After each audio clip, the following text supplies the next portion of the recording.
बिस्मिल्लाहिर्रहमानिर्रहीम। अस्सलाम वालेकुम। तहरीक इंसाफ के साबिक सीनियर रहनुमा और मौलाना फजल रहमान के सख्तरीन नाक़िद फ़याज़ुल हसन चौहान एक कॉलम लिखते हैं जिसका उन्वान है वेल डन मौलाना फजल रहमान। मैंने तहरीक इंसाफ के प्लेटफार्म से टॉक शोज़, प्रेस कॉन्फ्रेंसेस और सोशल मीडिया में हमेशा मौलाना फजल रहमान की मुखालफत की है और मेरे ज़ाती ख़यालात और अफ़कार मौलाना साहब के हवाले से कभी मुस्बत नहीं रहे थे।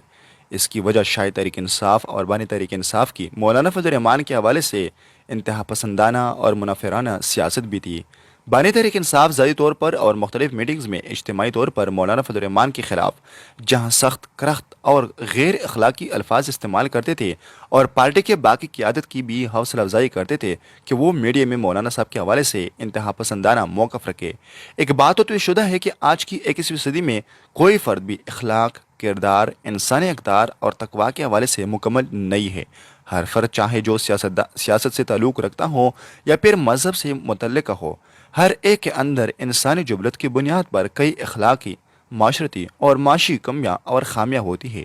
मौलाना फजल रहमान भी ऐसी 21वीं सदी और पाकिस्तानी माशरे से ताल्लुक़ रखने वाले सियासतदान और मजहबी रहनुमा है और इनके अंदर भी इनके मुखालिफिन बेसों झूठी और सच्ची खामियाँ और कोताहियाँ निकाल सकते हैं और हकीकत में शायद हो भी सकती है। लेकिन एक बात तो तयशुदा है कि उनका कोई मुखालिफ उन्हें आलिम दीन, मुफक्कर, मुदब्बर और स्कॉलर मानने या न मानने, लेकिन वो मौलाना साहब को एक मुकम्मल सियासतदान ज़रूर तस्लीम करेगा। तहरीक इंसाफ के इंतहा पसंदाना सियासत से तौबा तायब होने, नफ़रत व अक़ीदत की एंक और आंखों पर बंद पट्टी उतारने के बाद जब मैंने मौलाना साहब की सियासत को देखा और परखा तो इनकी ज़िंदगी की कुछ पहलुओं ने मुझे वक्तन मुतासर किया। एक कामयाब और अच्छे सियासतदान के हवाले से मेरी अपनी बनाई हुई तारीफ़ और फ़िलासफ़ी कुछ यूँ हैं। अच्छा और कामयाब सियासतदान वो है जो अपने ज़ाती, अवामी, मुल्की और पार्टी मफाद के लिए झुकना, बदतरीन मुखालिफ के साथ बैठना, डायलॉग करना और गुफ्तगू करना चाहता हो। जो सियासतदान अपनी ज़ात, अवाम, मुल्क और अपनी पार्टी के मफाद के लिए कंप्रोमाइज़ कर सकता है वही कामयाब सियासतदान होता है और ये खूबी और वसफ़ मौलाना फजल रहमान में कमाए हुक वो मौजूद है। 8 फरवरी के इलेक्शन के बाद मौलाना फजल रहमान ने जिस खूबसूरती के साथ 2 दहाइयों से KPK में मौजूद अपनी रवायती मुखालिफ जमात तहरीक इंसाफ को डील किया वो एक अच्छे और ज़िर्क सियासतदान की निशानी है। 8 फरवरी के बाद जब बानी तहरीक इंसाफ ने अपनी आदत से मजबूर होकर यू टर्न लिया और मौलाना साहब को अपना सियासी मोर्शे तस्लीम करके अपनी सारी पार्टी को कुन्नी कुन्नी जाना ए बलू दे कार लेन बनाओ टिकट कटाओ के एन मुतारादिफ मौलाना साहब के अस्ताने आलिया के बाहर लाइन हाजिर करवाया तो मौलाना साहब ने अपनी सियासी बाहें खोल कर तहरीक इंसाफ की क़यादत को न सिर्फ अपने सीने से लगाया बल्कि बार बार अपनी चौखट पर हाजिरियाँ लगवा कर तहयात और वाहियात का कान भी कर दिया। मौलाना साहब की कामयाब सियासत का आलम यह है कि एक ही वक्त में हुकूमत और PTI से मुज़ाकरात करते रहे और फिर हुकूमत को PTI का डरावा दिखाकर अपनी मर्जी की सियासी डील भी कर ली कि जो उनका सियासी हक था। 8 महीने तहरीक इंसाफ को अपने आस्थाने पर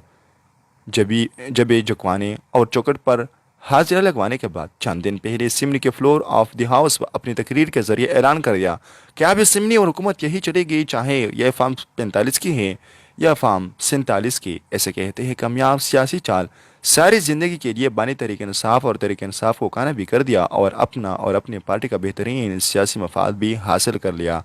2 कारनामे मौलाना फजल रहमान ने और सर अंजाम दिए हैं। एक, चीफ जस्टिस काजी फैज़ ईसा की तरफ से कादियानियों के हवाले से दिए गए फैसले पर मौलाना फजल रहमान की तरफ से जुरतमंदाना और अब्रुमंदाना अमल और बयानिया। मौलाना फजल रहमान ने सुप्रीम कोर्ट में जिस तरह मुजाहिदी ख़त्म नबूवत और मुहाफ़िज़ ख़त्म नबूवत का किरदार अदा किया वो इस्लाम और पाकिस्तान की तारीख़ में सुनहरी हुरूफ में लिखा जाएगा। दूसरा कारनामा 7 सितंबर को मीनार पाकिस्तान के साये तले तकरीर करते हुए वाशगाफ अल्फाज में आलमी ताकतों की सरपरस्ती में पाकिस्तान के मीडिया और सोशल मीडिया में इंतहाई बारीक वारदात के तहत चलने वाली PTM और बलोची यकजहती कौंसिल के तहत पाकिस्तान में अलहदगी की तहरीकों और शोरशों को यकसर मुस्तरद कर दिया। मौलाना फजल रहमान की पार्टी बलूचिस्तान और KPK के सबसे अहम सियासी स्टेक होल्डर है और इन्हीं 2 सूबों में आलमी दवाखाना के तहत महरूमी की पक्की बेच कर अलहदगी की तहरीकों का तो तरोताज़ा और तवाना किया जा रहा है। मौलाना फजल रहमान ने 7 सितंबर की शहर आफाक तकरीर में लाखों फर्जंदान इस्लाम और मुहाफ़िज़ ख़त्म नबूवत के सामने ऐलान किया कि महरूमियों की बात करना जायज़ है और ज़रूर करें, लेकिन पाकिस्तान को नुकसान पहुंचाने और तोड़ने की बात करने वालों का मुंह तोड़ دیا جائے گا، کیونکہ میرے جیسے گناہگار اور خطاکار انسان کی اپنی ریڈ لائن صرف اور صرف ناموس رسالت، ختم نبوت اور پاکستان ہے۔ اس لیے مولانا فضل الرحمان کے پچھلے 8 ماہ کی سیاست نے مجھے بسخت مجبور کر دیا ہے کہ میں یہ کہہ سکوں، ویل ڈن مولانا فضل الرحمان۔ شکریہ۔